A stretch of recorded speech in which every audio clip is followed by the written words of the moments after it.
We are live. We are live. Oh, okay, great. So thank you so much for making the time. We have with us Mr. Viren Rasquinha, who is the director and CEO of Olympic Gold Quest. He is, of course, the former captain of the Indian hockey team and has played 180 international matches for India, including the Athens Olympics 2004. He's also won the Arjuna Awardee for hockey. He's also an Arjuna Awardee for hockey in 2005 and retired from international hockey in 2008. Currently, of course, he's the CEO of Olympic Gold Quest, a not-for-profit started by Geet Sethi and Prakash Padukone. And he looks at the training and mentoring of Olympic athletes so that they can bring home more gold medals. And yeah, so moving on to Mr. Adille Sumariwalla. He is an Olympian, Arjuna awardee. He has a long list of accolades to his name, actually, including a medal at the Asian Track and Field Championships, Tokyo 79, gold medal at the South Asian Games 84, and he also held the national record for 18 years in the 100 meters sprint category. So we have lots to unpack here today, and Mr. Viren, I thought we could start with you. Yeah, as the former captain of the Indian hockey team who has played over 180 matches for India, could you tell us about your experience as an Indian athlete representing the country at the Olympics and what that was like? Yeah. First of all, good evening, everyone, and thank you to the entire Sportscom team for inviting me to for this session. Good to see all of you all after a long time. For athletes like me who, for us, the ultimate platform of our sport is actually the Olympics. So, I remember 1996 when I was a young teenager. I remember seeing Leander Pace winning the Olympic bronze medal at the Atlanta Olympics, and for me that was sort of my moment of inspiration. Like Leander, I wanted to play for India. I wanted to captain the Indian hockey team. Wanted to play at the Olympics. Wanted to win an Olympic medal for the country. I was very lucky. My first three dreams got fulfilled, but the final one of actually winning an Olympic medal myself as a player, that remained unfulfilled. I played at Athens 2004, and in that Olympics, India was playing Australia in a very crucial league match, and India had to beat Australia to come to the semi-finals of Athens. For Australia, a draw was enough. In those days, hockey was 2 halves of 35 minutes, unlike now where it is 4 quarters of 15 minutes. So in the first half, we were leading 1-0. Australia made it 1-1.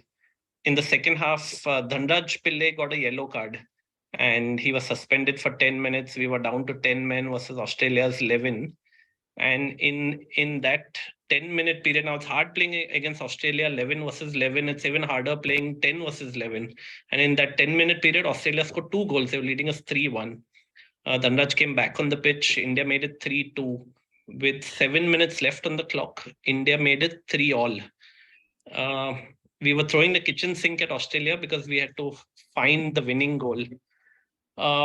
With 4 minutes left on the clock, India hit the Australian goalpost. The ball hit the post and came back into play. With 52 seconds left on the clock, India had a free hit on top of the Australian D area, their scoring zone. Except our goalkeeper, all 10 of us went on top. And in our urgency to try and score in that final minute, what happened next happened in a blur. Because in that urgency, one of us made a mistake. The Australians counter-attacked us. And with 20 seconds left on the clock, Australia scored the winning goal at the other end. Australia won that match 4-3. I remember that match finished around 10 p.m. Athens time, and I was crying on the sidelines till around 12 midnight because for me, it was around 7 years of effort that had gone into preparing for the Olympics. And that Australian men's hockey team went on to win the gold medal at Athens 2004 for the first time ever in their history. And India and me only participated. And the reason I wanted to tell the story is because just sometimes at the highest level of world sport, the margins between winning Olympic gold or just participating can literally be the width of a goalpost or 20 seconds left on the clock. In Adil sir's event, 100-meter sprint, it can be a hundredth of a second. So the margins can be really fine. Thank you. Thank you for sharing that riveting story. That was quite that was really well told. And I want to ask Mr. Adil now about his experience, at the Olympics, at the 80s Olympics in Moscow, where you were representing India as a sprinter. Could you take us through the lived experience of it, just as Mr. Viren did? Thank you. Thank you very much for your very kind invitation. It's an absolute honor and privilege to be on this show, especially with Viren. And I want to tell Viren, I also cried. I paid my ticket to watch that match. It was a paid ticket. I went and stood in line, bought a ticket to see this match, and I also cried. But I also cried when India won the 1980 Olympic gold medal. Two cries. But anyway, so let me tell you, the time when I ran the Olympic Games in 1980, probably before Viren was born or just about born, things were very, very different. So we didn't have a single synthetic track in India. We only had grass, we had mud, we had cinder, we used different spikes. Our competition calendar was the reverse. It was during the world's off season was our peak season, and during the world's peak season was our off season. And there were various other issues that and difficulties we were faced with. So can you imagine?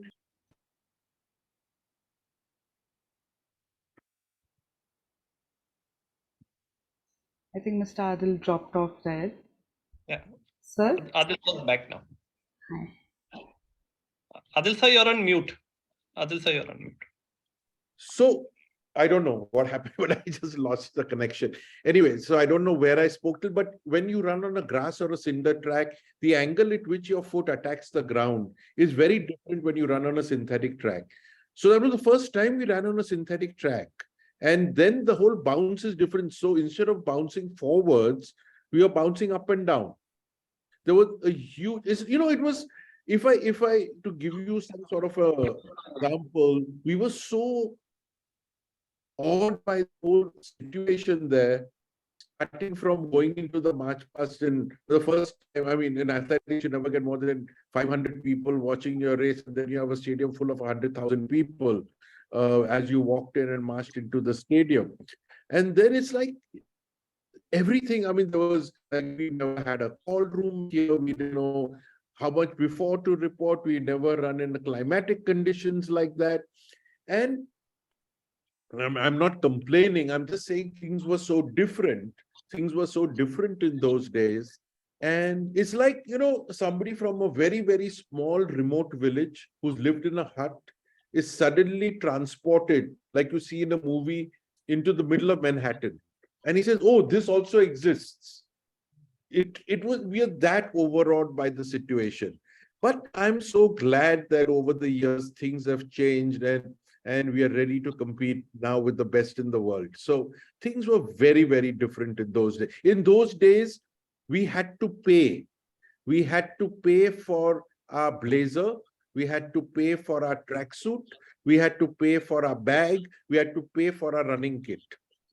We had to pay. So we means either my company paid or my state paid. And if both of them did not pay, I remember paying 19,000 rupees. Tata's paid for me. I used to work with Tata's. Tata's paid for me. The only thing that the government gave in those days was a 50% discounted Air India ticket to go to the Olympic Games. So things have changed, and I'm so glad that we are where we are. It's been a long journey, and I'm happy to be part of that whole journey, right from being an athlete to a coach to now being an administrator. Thank you, Adil sir, for sharing that. Aditi, I just want to say a few things. One is, Adil sir, I was born in 1980. Secondly, I actually had no idea that there were no synthetic tracks in India till that time. Would be 82 Asian Games, first time. in Delhi, the first synthetic track. First only in Delhi. And we got a 3-lane training track in Patiala. Right. Excellent. And for those who don't know, actually, Adil sir has been the president of the Athletics Federation of India for many years now.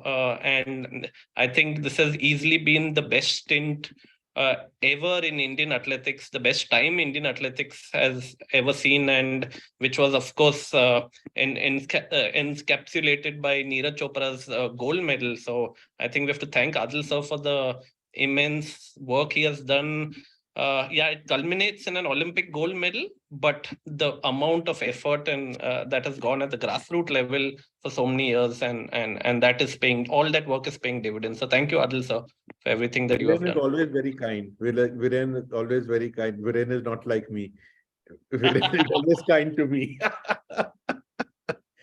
No, thank you very much, Viren, for your very kind words. Right. So actually, I would love to like find out a little bit more about, you have such a long list of accolades to your name, against all odds, especially, um, you know, 40 years ago. So could you take us through, and I feel like this is something that is less focused upon, the emotional journey of being an athlete, an Indian athlete, and especially representing the country on an international platform. What was it that kept you going and inspired you, against the odds? I think you need to be a little mad, which I was. You have to be a little crazy.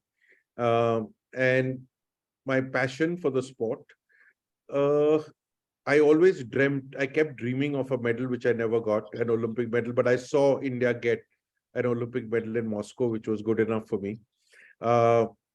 So as a youngster, my father, I was a pretty decent student in school, and I appeared for the IIT entrance exam and I got into IIT. And then I went to the Bombay campus. I met some friends and they said, you can't do sport in IIT. There's no chance. You have to study for 16 hours a day. And I said, no, I'm sorry, I'm not doing this. So I came to told my father that, listen, I can't do this. He says, in those days, you know how it was. He said, either you do what I tell you or you go elsewhere, you find another home for yourself. You don't stay in my house if you don't do what I tell you to do. Viren is smiling away. We can't say anything to our kids nowadays. But but that was how it was. And I had to literally tumchu my mother to ensure that he didn't throw me out. But so I went and joined commerce. I went to a college, to Borani College, which gave me a full free ship because he refused to pay for me after that. And I also conned them into giving me an allowance of 150 rupees a month. So I could get my bus fare and I could travel up and down. And I quickly found a job with Tata's. The reason I got a job with Tata's because they were offering me accommodation. So that was the backup in case my father really shut the door on me. One day I knew where to go. Of course, luckily, the job gave me good money. So I had a lot of money in my pocket in those days. But things were so different. Things were different, but it's just the passion. We had no coaching. When I got injured, when I got very badly injured, I had a torn quadricep. We didn't have a sports medicine doctor. We went to our GP, and the sports medicine, the GP said, "I'll never be able to run again." And I said, "What? Nonsense." And I trained so hard that within 1 year, I got the junior national record. Now, again, this is all part of determination. It's part of the passion for the sport. When I got injured, the first thing my coach did is got Relaxil. You should get something called Relaxil. I don't know if Viren remembers Relaxil, but there used to be a tube of Relaxil, which every athlete used to put on their legs before running. And he came and rubbed it and then told me, immediately go home and put hot water. And I put hot water. The next day, my whole leg was blue. Instead of putting ice, And instead of not touching it and putting ice and raising my leg to remove the blood, what I did is, I don't blame my coach. He didn't know. We didn't know anything. There was no sports science. There was no coaching. So we came from that sort of a background. It was just hard work, crazy in the head. I want to achieve something, and just went and it at like a madman. Won 11 national titles, 22 national goals. Uh, and then I was still unbeaten. And then I said, okay, enough. I don't want to do anything more in athletics. I want to coach. And I started coaching. And then I produced an Olympian and an Asian gold medalist. So I was not a trained coach, but all the mistakes and I did a lot of studying, I did a lot of reading, though I don't have a degree in coaching, but I produced n number of medalists, both national and international. So it's all about, it was a different world then. And I can tell you one thing, and I think probably Viren knows this. So I used to protest, I used to fight with the federation, and we went on a hunger strike, etc., etc. So when they made me president unopposed, I said three things. I said, you made the naughtiest boy the monitor of the class, so now I can't go on protest. I formed the athletes union. And actually the athletes union sad for me died after that, because nobody took it up, because anyway they were getting everything they wanted from me as the president. The second thing I said is, I will never let an athlete suffer like I have suffered. And I'll tell you one more story of suffering. And third, I said, we don't have a medal at the Olympic Games, and I'll work my hardest to get a medal. And I must tell you, the night before I left for the Olympic Games, I slept on the staircase of National Stadium. Came from Patiala in the night. No room was available. So I actually slept on the steps of National Stadium, because that was the only accommodation available in those days, outside on the steps, because that Ambala bus comes in at like 4 in the morning, 3:30, 4 in the morning. So when I reached there at 4 o'clock, I couldn't get a bed. So things were like that. And I swore to myself, no athlete will ever suffer for want of any sort of facility. Sorry, I think Viren needs to tell us some of his stories. No, so this is fascinating and very, it sounds like a lot of resilience, resourcefulness, and clever negotiations have gone into your career that have, yeah, and that's why I guess your long list of achievements. I would actually like to ask Mr. Viren the same question about how your love for sports, where that began, and some of the challenges you might have faced along the way, and now that as a part of OGQ, what are some of the lessons that you would like to impart to younger athletes, in a way that they perhaps don't repeat the same mistakes that you might have done? Yeah. I think I agree with most things Adille sir said, except one thing where he said that he was mad. I think he still is, and that's why he works crazy. I often joke with him, and he knows that. Okay, I don't know how his wife has not served him divorce papers, because he's traveling all the time. We are lucky to have him on this call over here, because otherwise he would be at the airport by now. But yeah, we both are mad. Tonight. Not yet, tonight. We both are Thank you, Viren. And I think one of the motivations, very similar to Adille sir, is what he said is, I think what we want to try and do is to ensure that the mistakes that were made during our playing career are not repeated for the next generation of athletes. And maybe during our time, the goal was, the realistic goal was to just to participate was an achievement. I think if you ask me what is the biggest change in Indian sport in the last decade, I think every athlete that goes to the Olympics today now believes that they can actually challenge for a medal.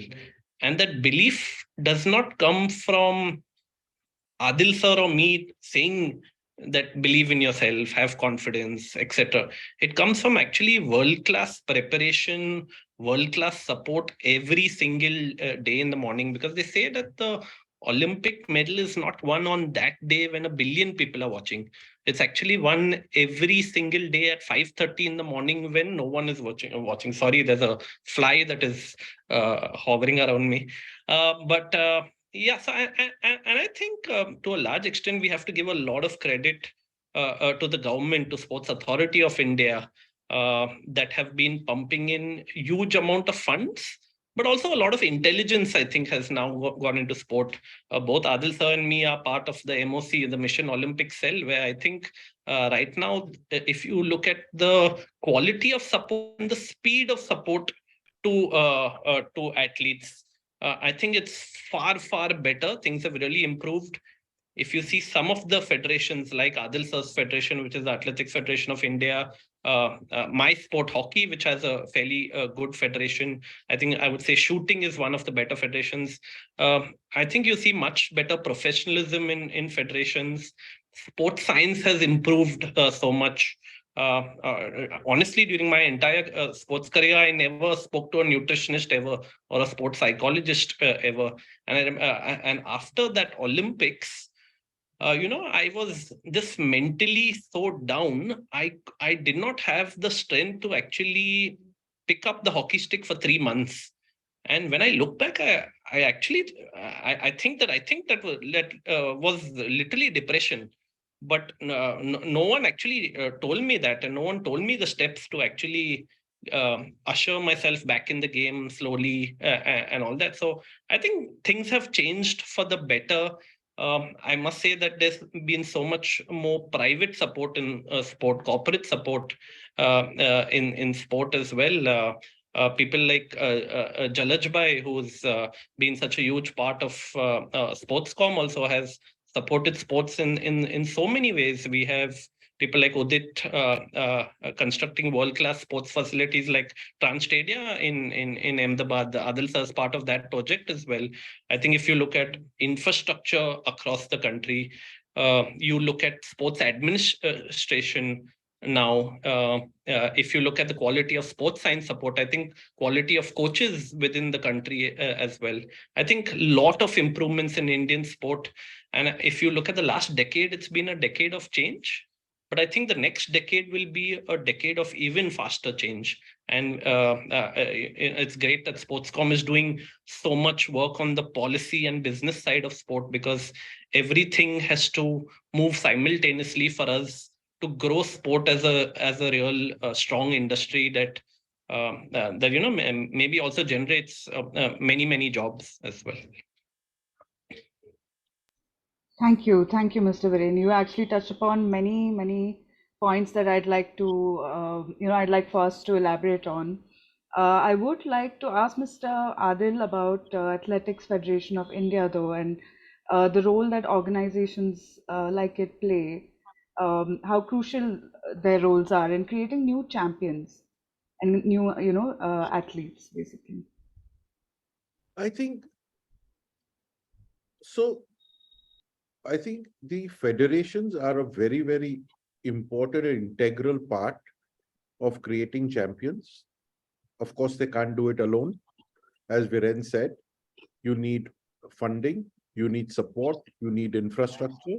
So that is where Sports Authority of India, the Government of India, corporates, NGOs, etc., come in. But the integral part remains the federation. And if it's a well-run federation, and I'll tell you what we do, we have a two-pronged strategy. Very, very simple. You train elite athletes for which literally the government pays for absolutely everything. So their coaching, their training, their camps, Sports Authority of India pays for. But then there has to be grassroots, which would feed in. Because if you don't have champions, you will not have youngsters looking up. Today, people are not talking of becoming a Virat Kohli. People talk of becoming a Neeraj Chopra. People at one point want to be PT Usha. So that is why you need the elite and you need the champions. And when they do well, then corporate India will look at you. Everybody, government will look at you. Media will look at you. So it's just not preparing the grassroots. But without grassroots, is nothing. So we started a grassroots level program 15 years ago. And if you take any of these athletes, whether you take Neeraj or Hima or Duti or anybody, they all have come out of this program. This is a program where we go into districts. India has 700 odd districts. We go into districts, run district championships, and then bring 13 athletes, half boys, half girls, and one manager to the national inter-district championships. So if you look at the numbers, the number of children that we touch through our program, and that is only under 14 and under 16, is close to 1 million children. At the inter-district, 599 districts took part at the last inter-district championship 3 months ago. 6,500 athletes only in the under 14 and the under 18, under 16 age groups. You can imagine the vast, and now you can imagine why the federation is so important, because that is creating the base. If you can create that sort of a base, then you create a pipeline to make champions. But then again, you can't have just athletes, no coaches, or just one athlete. You need to create an ecosystem. So you need coaches. So when I went to World Athletics and I told Lord Sepko that I want to prepare 5,000 level 1 coaches of World Athletics, he thought I was crazy. As Viren says, people think I'm mad when I come up with these harebrained schemes. Because otherwise, every year, only 2 of our coaches could go and become coaches of level 1 at the regional center. I said, no. You will send your trainers to India. And we've already trained 2,000 plus level 1 coaches. And now my aim is in 5 years, I'm going to create 10,000 level 1 coaches. I had 6 or 7 level 2 coaches. Today, I have 150 level 2 coaches. Then you need technical officials. Because if a meet is not conducted properly, if results are not right, if an athlete who's won has been not put first or whatever, the athlete will give up, be frustrated. So we have now trained something like 3,000 district level technical officials. So you need to create a whole ecosystem. You need, on the top, we've got foreign coaches, which Sai government has paid for completely. We've just concluded, out of those 6,500 athletes that came, we shortlisted 1,000 athletes. Out of which 600 came, and we had 6 centers across the country to do a second round of evaluation. We just concluded yesterday these 600 athletes. Now we'll do an evaluation and we'll bring this group down to 1. And they're at all the Sai centers, or 6 Sai centers. I visited 2 centers personally out of the 6. And this is where we need to work at grassroots. I have personally spoken to 650 districts personally. So that is the role of the federation, to create the whole environment and the ecosystem. That's really remarkable, sir. And you also have extensive experience in sports administration.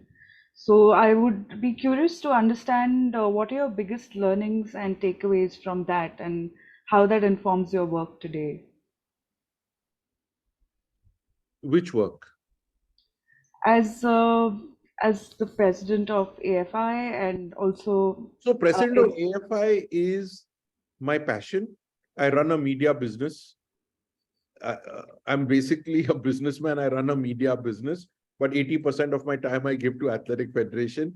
But running a business and running a sports federation, if you want to run it professionally, how do you run a business? You have a vision, mission, objectives, key result areas, strategy. Then you'll have uh, programs, activities, resources to meet that strategy. If the strategy is not working, you do exactly that in sport. Nothing is different. It's identical. So if you can actually put a structure, and so after I became president, say, we used to have a lot of doping issues. We used to do about 120 dope tests a year. Today, Athletic Federation does 1,500 dope tests a year. Of course, more people are getting caught. We are the number 2 or number 3 largest cheaters in the world. So the media got after me to say, what the hell is this? India's name is getting spoiled. I said, the more you test, the more you will catch. I'll catch 0 if I don't test at all. That doesn't solve my problem. More testing is the only way to solve the problem. So one needs to understand that everything is identical. What you do in business and what you do in sport, the structures are same. Luckily, I've got a good education even after I finish my master's and bachelor's and everything, and I have an MBA and etc., etc., etc. So that has helped me to create these structures and understand these structures. Again, honesty, integrity is a very important part. My balance sheet is audited by CAG. I've got CAG to audit my balance sheet, and it's on my website. You can Google it right now. I've been the first federation that opened myself to RTI. So if you put processes in place, whether I am the president or not, I finish my term in a year's time. Next year I finish my term and I step down. Actually, when Neeraj got a gold medal, I actually put in my paper saying I've achieved all the 3 things that I had set out to achieve. They didn't accept my resignation, said you please continue to the end of your term. But next year I stepped down. But you have to set a process in place which is so robust and is not individual based. It's got nothing to do with Adille Sumariwalla. Even I can't break the process. For example, my selection committee is 100% Olympians, Arjuna awardees, Dronacharya awardees, or Asian medalists. I'm not even on the selection. I'm only an ex officio member of the selection committee. I make a suggestion recently for the Asian athletics. I made a suggestion. They overruled me. I said, okay, fine, if the selection committee thinks so. So I think that is what, and unless you have enough transparency, you're not going to succeed. Right. So, Adil sir, besides doping, I've also read a bit about age fraud and how AFI has been tackling that. So, that's something that is less spoken about, I feel. Could you help me and our audience understand that a little better? If I start on that, Viren will not have a chance to speak before we. Adille, sir, please, it's a super important issue, and just by sheer coincidence, we discussed it half an hour back. MOC 5 minutes ago. Okay, let me quickly tell you there are 3 things which have a problem in Indian sport. If you can fix these 3 things, you will be a lot better. The first is age fraud, the second is doping, and the third is early specialization and overtraining. If you can fix these 3 problems, which we are desperately trying to fix in Athletic Federation, our overall performance will be far better. Talking about, I don't want to talk about the others, but talking quickly of age fraud, the thing is there are different types of age fraud. So one is when somebody really comes from a village and doesn't have the right date of birth.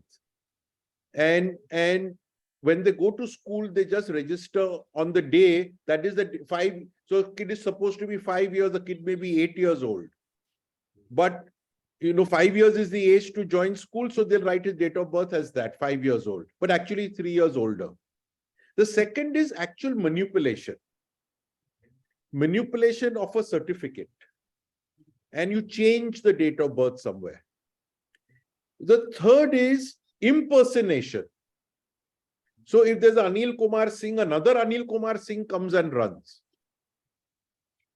Changing certificates, they bring a certificate of a Anil Kumar Singh. Next time he comes as AK Singh. Third time he comes as A Singh. Also, there are lots of ways of age fraud. Now, what we have done is, again, there is no medical way of knowing the exact date of birth of anybody except one medical test. Only at the age of around 17 will tell you your 3 months this side or that side of your 17th birthday. Otherwise, there is no test.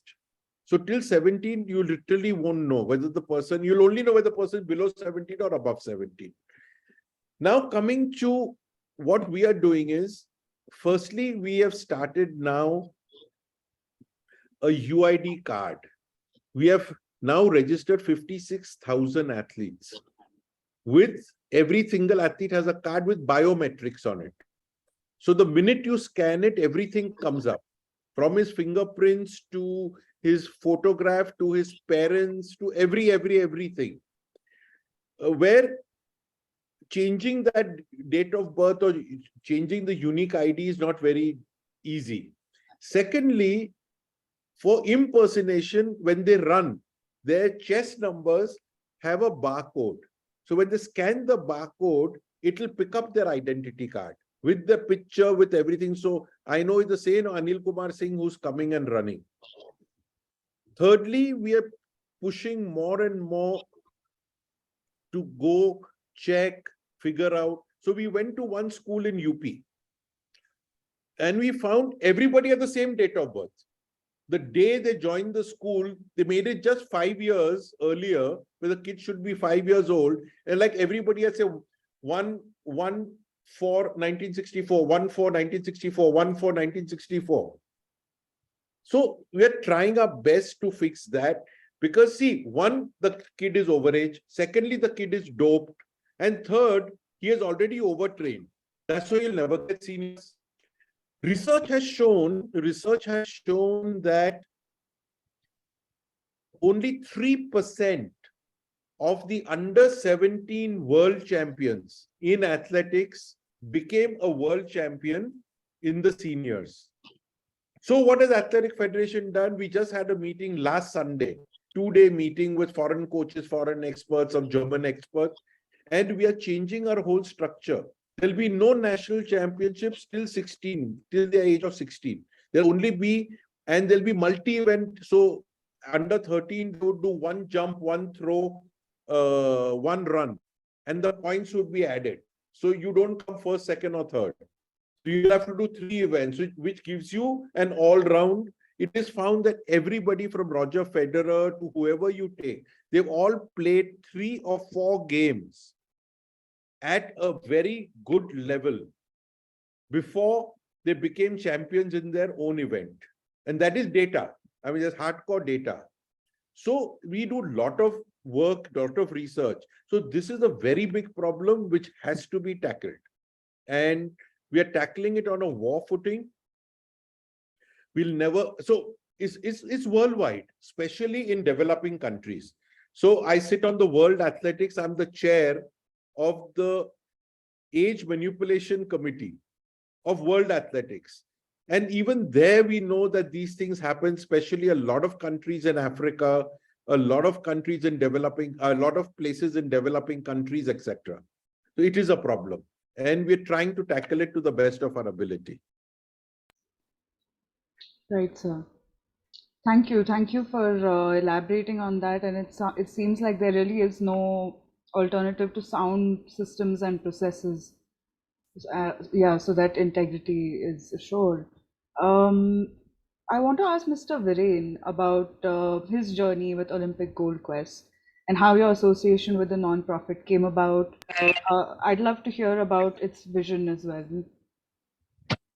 Yeah, OGQ is a not-for-profit foundation. It was started by 2 of our sports legends, Geet Sethi and Prakash Padukone. I think they are both legends, so they need no introduction at all. And the mission was very sharp to help Indian athletes win Olympic gold medals, and now that has been extended to Paralympic gold medals as well, as we started working with para athletes. Very proud to say that 14 years, we have looked after the training of more than 500 athletes across about 10 Olympic sports, about 9 Paralympic sports. Currently, at this point of time, we support about 385 athletes. 84 are para athletes, the rest 300 are from different Olympic disciplines. about 150 athletes are junior athletes in the age group of 11 to 19 years. So we are trying to identify talented athletes early and prepare them for Olympics for 28, for 32. And we try and support the training of these athletes in terms of ensuring they have the best coaches, the best training facilities, the best equipment. For example, in sports like shooting and archery, equipment is very expensive. It's critical to performance. Very often it has to be imported from abroad.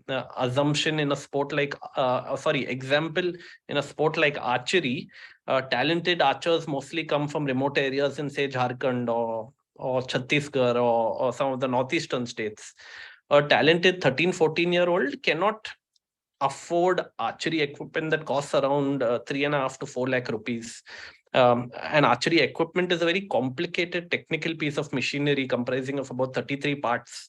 So we have to ensure that that talented young archer gets the right equipment at the right time, and they have a right technical coach to teach them the right skill sets. So equipment is a big part of our support. We have also tried to put together a team of world-class doctors, physios, nutritionists, mental trainers, basically everyone in the back end that helps these athletes. And we're proud to say that in the last 3 Olympics, India has won 15 Olympic medals.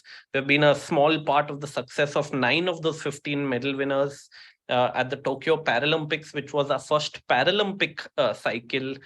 We started supporting para athletes on 1st October 2019 after about 2 years of research, because we wanted to understand the most complicated part of para sport is the classification of athletes. So there are different types of disabilities, people with upper limb disabilities, lower limb disabilities, very often amputations. There are several athletes in wheelchairs.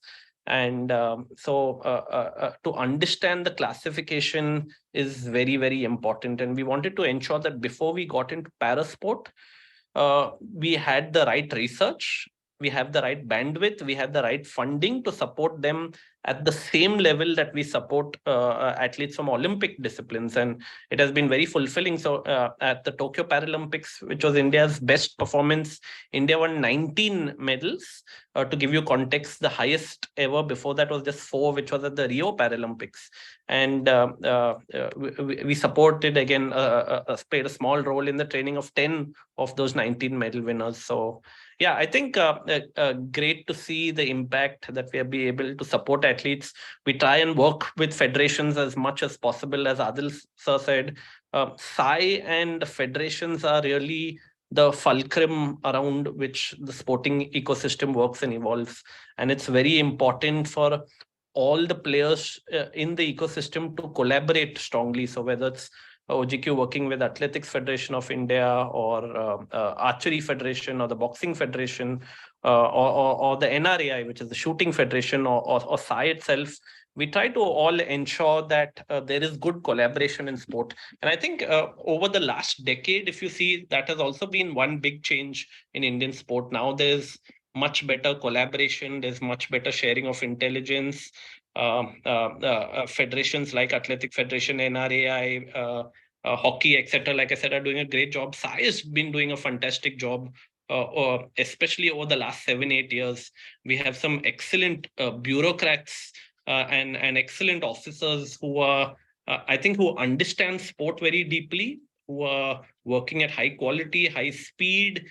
Speed of decision making is very important, because when you're dealing with elite athletes, it's not just the quality of support, but I believe it's the speed of support that is also very, very important. Take, for example, again, the Mission Olympic Cell, which Adille sir and me are part of.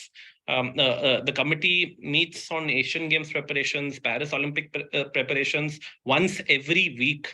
So, so many proposals from athletes coming from across Olympic sports are being approved every single week. So nothing is kept pending. And there's real improvement in the speed of decision making across the board. And OGQ tries to collaborate with the system as much as possible. And I think one of the big learnings is that to create impact at scale, we all have to find the way to work together. Right. And Mr. Viren, you also spoke about, since you spoke about Paralympics, it's very interesting, like inclusivity in sport. When you talk about that, what is the kind of research that went into it? You know? Yeah, like I said, so the biggest research went into the into the level of disability, because you get categorized into different events based on the level of disability. So whether if it is an upper limb amputation, whether it's right from the shoulder level or from the elbow level or from the wrist level, or if you have a lower limb deformities where the amputation has happened, or is it a foot disability? Some people don't have their foot at all, or there is polio, the level of polio. And so it's categorized in every category. If you're at a higher number, it is less the level of disability. If you're at a lower number, it is the higher level of disability. And these disabilities are also, uh, you have to have a classification every few years, so you have to get it authenticated, and that's a big part of the sport. So understanding the classification, I think a lot of research went into the sports science side, how you work with para athletes. It's very different from how you work with the able-bodied athletes. Just take for example, um, um, uh, javelin throwers like Devendra Jajaria, who is a legend in para sport, won two Paralympic gold medals, one Paralympic silver medal. When someone has, and he has an upper limb amputation, and when he's doing weights in the gym, how does he lift weights that keeps your body balanced? How does he lift the bar when he doesn't have both his hands? How do you because whenever there's an amputation, there's a severe body imbalance, and it makes it difficult to do simple basic things that maybe you and me take for granted. So how the sports science team figures out ways to maintain a very high level of physical training, how do they deal with injury setbacks to these athletes? I think this was part of the research, but I can just say it's been a truly humbling experience. Wanted to give you a quick example of one of a para archer we support. Her name is Sheetal Devi. She comes from a small village in Jammu, and she's a para archer, and she was born unfortunately armless, and she doesn't have both her arms. So imagine shooting the archery bow where she pulls the drawstring with her teeth, and she holds the bow with her feet and shoots it, and she shoots in compound archery. The target is 50 meters away, and she's shooting world class scores. She's just 16 years old right now. So it's incredible what these para athletes do. Most people look at them for their disabilities. I think we try and see their abilities, and they're truly special, and it's been a really humbling experience to work with them. Thank you for sharing that. Mr. Adil, you were talking about World Athletics earlier and continuing our conversation on inclusivity in sport. Earlier this year in March, they pledged to have 40% female representation in its council and a woman vice president this year as well, to ensure, like as a step towards gender equity in sport.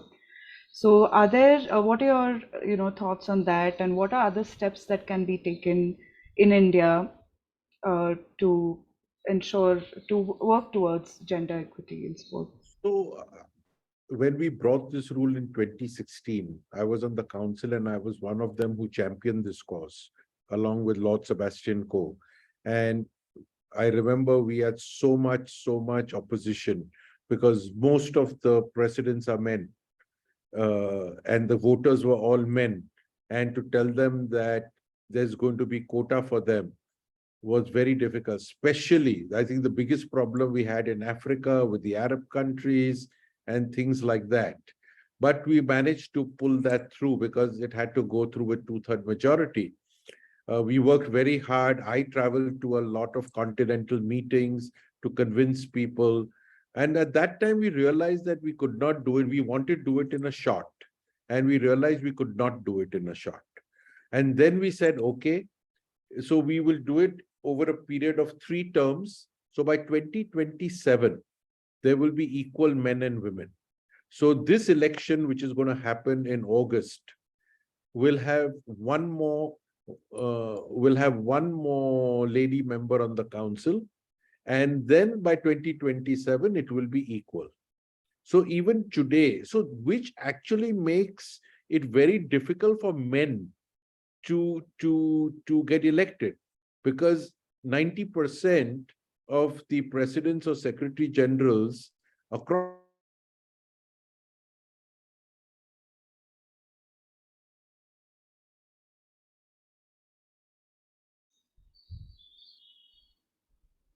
Adil sir, I think your network is a bit patchy.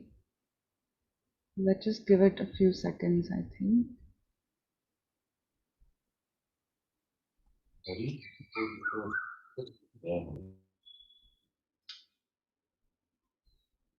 Mr. Viren, let me ask you a question while we wait for Mr. Adil to come back.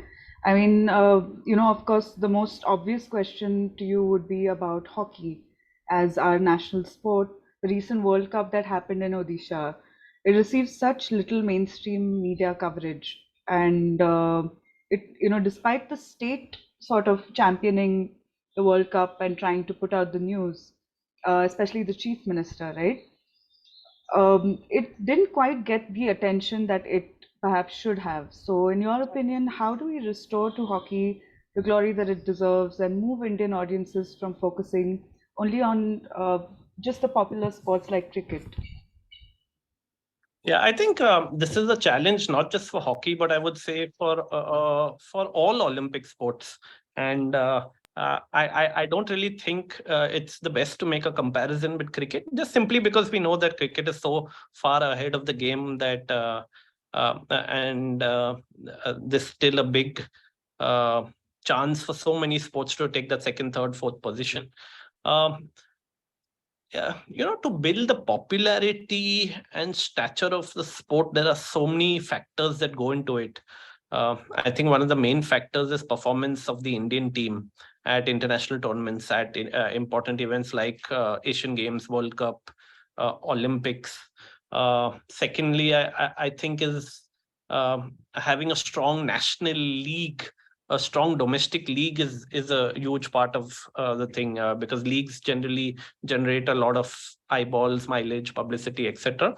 And third is having many strong role models in the sport, people who are household names. So today, badminton has Sindhu and Saina, athletics has a Neeraj Chopra, boxing has a Mary Kom. So weightlifting has Mirabai Chanu. The moment you have a role model, it just inspires a million young kids to take up the sport. And of course, I think strong administration in sport, good governance, etc. So there are really 100 ingredients that go into building the sport, and hockey faces the same issue. And if you actually went to Odisha and I went for the World Cup, Odisha is a place where hockey is extremely popular. They have built state-of-the-art stadiums in Bhubaneswar and Rourkela, and every match that India played was packed to the rafters. The stadium in Rourkela is possibly the best stadium in the world. But yes, if you look at eyeballs on television, I think there's still a long way to go. And in Indian hockey, men's and women, they have to win consistently.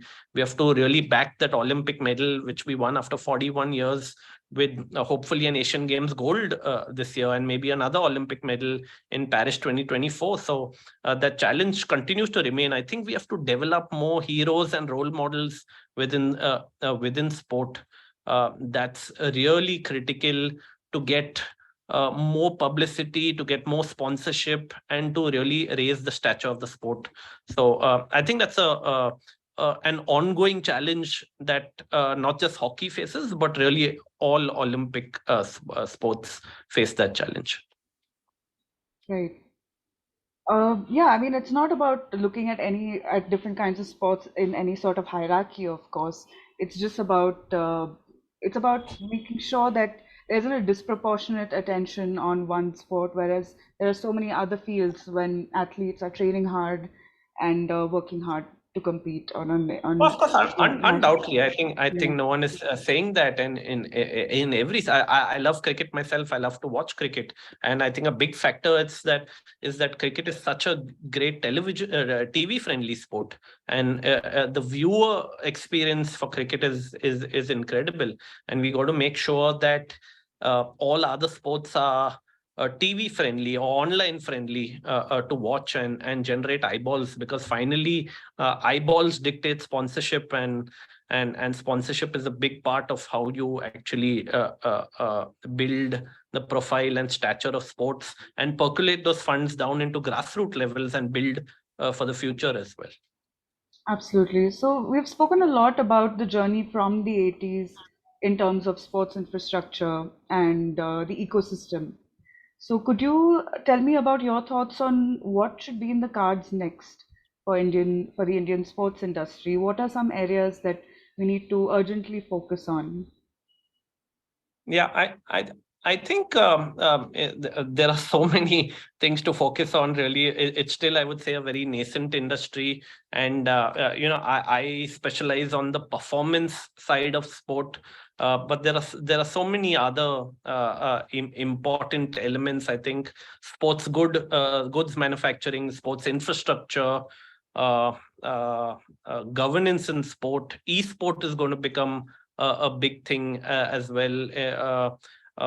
Being able to host global competitions, so event management within sport, ensuring that there's legacy planning in sport. If India so seriously bid for events like the 2036 Olympics, we got to ensure that the infrastructure we build is actually sustainable for the next 25-30 years. There's optimum utilization of sports infrastructure across the country. I think we have to come to a stage where the sports industry can attract the best talent into sport. Um, uh, uh, I think right now we are still unable to attract the best. The best people from the ITs and IIMs still go into conventional industries. So hopefully, like I said, the next 10 years is going to be a decade of even bigger change, and let's hope at the end of it we are really able to attract talented individuals to the sporting industry, because I think the people are the most important asset. And if we're able to attract really good people in sport, then sport as an industry will really develop. Absolutely. And the hope Sorry, is I that, lost you guys. welcome back, Mr. Adil. It is a You were, network. I a no network worries. crash. No worries. Mr. Viren was just talking about what's in the cards next for Indian sports industry and infrastructure. And I just wanted to say that as India's, only sports industry body, I hope that Sportscom can be that platform that kind of brings all of these different stakeholders onto one platform to have these important conversations and dialogues. I think that's exactly what Sportscom has been doing, actually, and they are taking up so many important issues for sports good manufacturers, licensing within sports, GST, etc. So many important policy related issues are being taken up by Sportscom, and like I said, all of us in our small sports fraternity have to come together and try to provide solutions to these very important problems. Right. So, Mr. Adil, I will give you the last word. I wanted to ask you what advice or words of wisdom, encouragement you'd like to give athletes who aspire to participate in the Olympics to represent India. What would you like to say to them? The tough one, yeah. What do you tell them? Very difficult, because they have the passion. They already have the passion. They have the determination. They have everything that is required to reach there. I think what they need to do is be smart. It is not practice that makes you perfect, but perfect practice makes you perfect. Do the right things. Don't touch things which are not to be done. Evaluate what you need to do and what you don't need to do, and make sure you don't do that. I think it's very simple if you follow basic principles, because unless you've not reached that level, if you don't have the passion, the grit, the determination, the will, the sacrifice that you make. I think you need to be smart, you need to do things right, you need to take all the opportunities that come your way, work to a structure, work to a process. Make process the most important thing. If you make the process the most important thing, results will follow. As simple as that. Be process oriented, not result oriented. Result will be an automatic outcome of the process. Thank you. Aditi, don't ask me for any words of advice, but I wanted to comment on something that Sir said previously on age fraud. So Adille Sir is, I know him for the past 25 years. He's gone to so many Commonwealth Games, Asian Games, Olympics as a sports administrator, encouraging athletes for literally donkey's years and doing such a fantastic job. But Adille Sir looks to be getting younger and younger every year. But he still can't take part in juniors because his graying mustache is now a total giveaway. So Adille Sir can no longer now take part in the junior national championship. So I have two options: either remove it so you don't see the white, or paint it. No, thank you. It's been really lovely talking to you. As always, lovely talking to Viren, because our passion, I think, our love for the sport, and both of us missed out on the medal that we wanted so badly, saw it at close quarters, yet missed it. So I think that burning desire is still there in both of us to ensure that if we didn't get it, we'll ensure that India gets it. So thank you very much for having us on the show. Thank you. Thank you so much. This has been most insightful and very inspiring. Thank you for your time and for sharing your thoughts. Thank you. Thank you. Thank you. Have a good evening. Bye. Thank you. Thank you, everyone. Thank you, Kavita, and the whole Sportscom team. Yes, Kavita.